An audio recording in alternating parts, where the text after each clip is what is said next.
We here at the Sports History Network proudly partner with 26 podcasts, all revolving around the history of sports. But did you know that many of our hosts were sports history authors way before they started their shows? It's true. We've got Joe Ziemba, host of When Football Was Football, Joe Zagurski, host of Pro Football in the 1970s, Mark Morthier, host of Yesterday's Sports, Tommy Phillips, host of Lombardi Memories, and Scott Adamson, co-host of From the 55-Yard Line. All these authors have many books for you to choose from.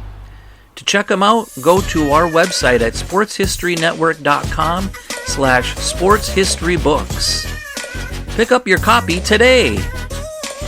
Soundtrack provided by Kevin MacLeod of filmmusic.io. Now it's time to take a sports break, a look at sports history on a daily basis. Hello, my friends in sports history. This is Darren Hayes of the Sports Jersey Dispatch. Welcome once again to another edition of the Sports Break, this time for July 7th. And our uniform numbers we're going to be discussing today in the great history of sports is number 51, 2, 6, Jersey 9, and Jersey 4. July 7th, 1900, Boston Beaneaters pitcher Kid Nichols notches his 300th career MLB victory in an 11-4 victory over the Chicago Orphans. According to the Baseball Hall of Fame's Charles Kid Nichols recorded 362 victories as he played for 15 seasons in the Major League Baseball. That lofty total over a century later still ranks among the game's all-time top win totals. Nichols was a professional baseball success story right out of the gate. After being signed by Boston in 1890, he won 20 or more games every year for his first 10 seasons, relying almost completely on his fastball throughout his career. For clarity, Nichols currently sits at 7th on the MLB's all-time wins list for a pitcher, behind Cy Young with 511, Walter Johnson 417, Peter Alexander 373, Christy Mathewson 373, Bud Galvin at 365, and Warren Spahn at 363. And like we said, 362 for Kid Nichols.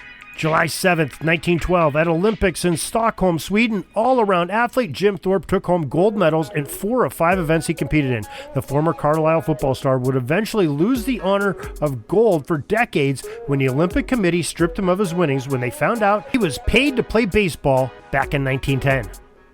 July 7, 1919, the Philadelphia Phillies had some fast players on their rosters in 1919. The Phil's base runners tied an MLB record of 8 steals in an inning as they took these all in the 9th frame of a 10-5 loss against the New York Giants.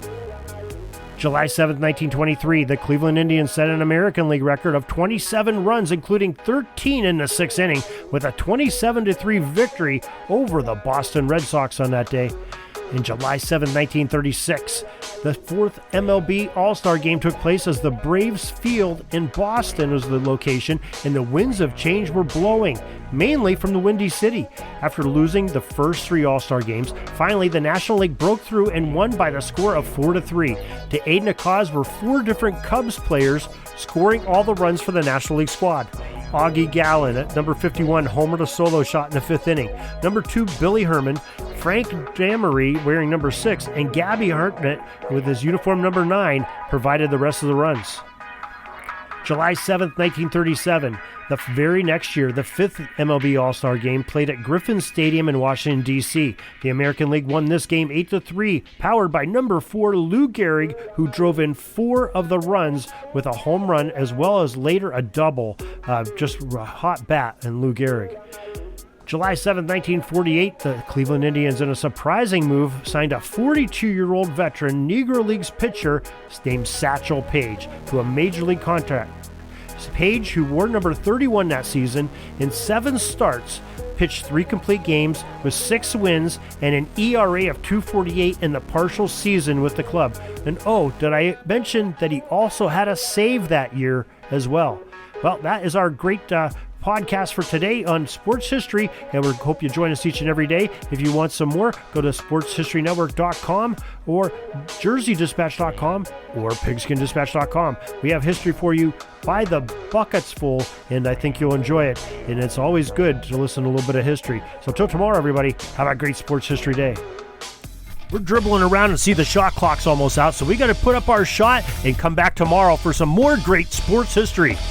We invite you to check out our websites, jerseydispatch.com and pigskindispatch.com. Not only see the daily sports history, but to experience the preservation of great events and people that play the games. Find us on Pigskin Dispatch. It's also on social media outlets of Facebook, Twitter, Instagram, and don't forget the Pigskin Dispatch YouTube channel to get all your daily sports history. Pigskin Dispatch is happy to be associated with the Sports History Network, the sports headquarters of yesteryear, found at sportshistorynetwork.com. This podcast is part of the Sports History Network, your headquarters for the yesteryear of your favorite sport.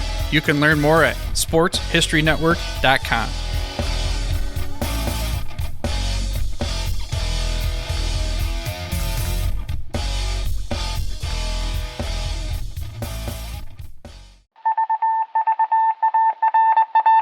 It was just another ordinary day in the offices of the Pittsburgh Guardian newspaper circa 1924.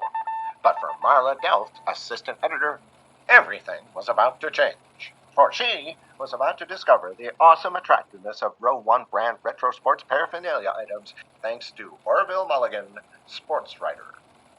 And there it is. Wow, Orville, that's really the bee's knees. Isn't it just? A poster-sized replica of the actual 1909 World Series program cover. I can see that. But where did you get it? And where'd you get it framed? I ordered it from the Row 1 website, where over 6,000 items of sports memorabilia from the 1880s to the 1990s are available for reproduction, in multiple sizes and in several different materials, with over a dozen styles of frame to choose from for prints like this. Well, I'm sure Mr. Delft would love to put up more of these in the office. But I'm equally as sure they're beyond this newspaper's budget. Not at all, my dear Marla. See for yourself. Go to sportshistorynetwork.com/row1. sportshistorynetwork.com/row1. Oh my, these are good prices. Oh, and look at this stuff. Oklahoma-Nebraska football, college basketball art, Michael Jordan items. And so it retro was that sports Marla Delft advertisement discovered the placards. splendiferous magic of Row 1 sports memorabilia, arts, and prints. You can too by visiting sportshistorynetwork.com/row1. That's ROW1 today for access to the full Row 1 catalog of gallery prints and gifts like t-shirts, long-sleeve shirts, telephone cases, coffee mugs, blankets, pillows, towels, and even shower curtains. Act today for 15% discount off all prints with coupon code SHN15 and 20% off all other items with coupon code SHN20 at checkout. And keep your dial locked to the Sports History Network for the exciting chronicles of the 1920 sports world in Orville Mulligan, sports writer. Coming soon.